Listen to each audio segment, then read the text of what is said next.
I haven't always been afraid of the dark. I can vaguely remember a time, maybe during my awkward teenager phase, when the dark didn't make me want to hide under the sheets like a child. In hindsight, I realized that it was just merely a meticulously crafted web of lies by yours truly.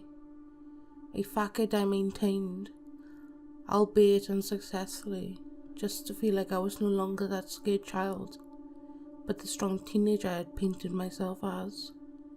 I wasn't afraid of the dark, I would tell myself. The dark should be afraid of me.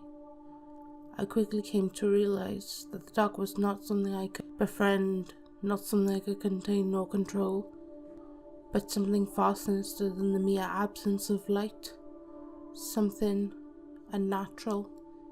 Not long after this, I began witnessing increasingly deranged things beyond my comprehension within those dark spaces. My lies gave way, and with them, my masqueraders conquer over the night. I distinctly remember a particular night where I could have sworn I was going insane. People shouldn't have to be subjected to this sort of terror.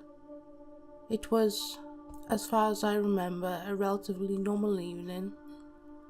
I must have been around 16 or so. I know this because I remember the pretty chest of drawers that I picked out to match my blanket set, sitting in the corner of my room, which we had replaced as a birthday gift. I had just finished making my bed and brushing my teeth in preparation for sleep, and was briskly patting all my stuffed animals on their heads. I tucked them in under my floral print duvet and slid my legs in between its gold smoothness and the fluffy blanket I had put on top of my sheets.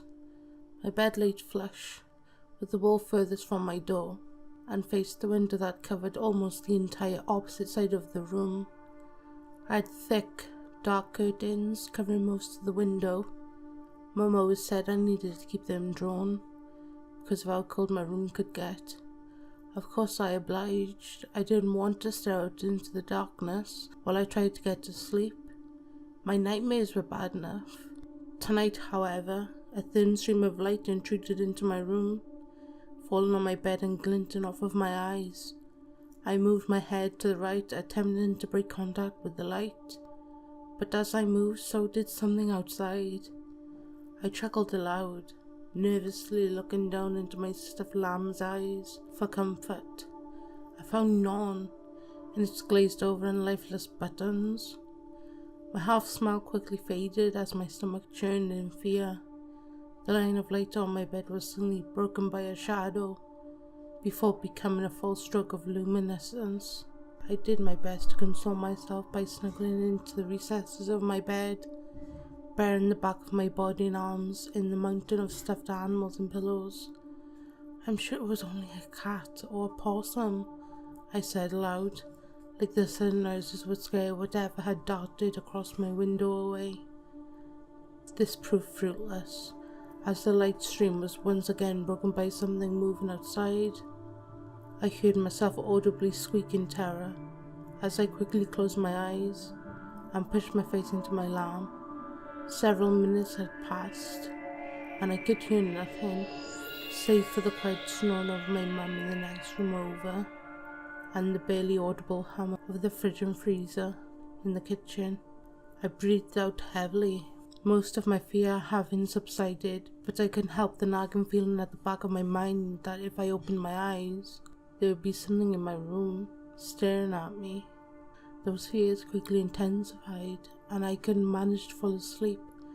I summoned up all of the strength I could as a frightened teenage girl, and opened my eyes wide, staring down my room as if having my eyes more open would mean I would be less surprised by anything that lay in wait. There was nothing. At least nothing inside my room, but there, looking in my window, were a pair of dull, lifeless silver eyes.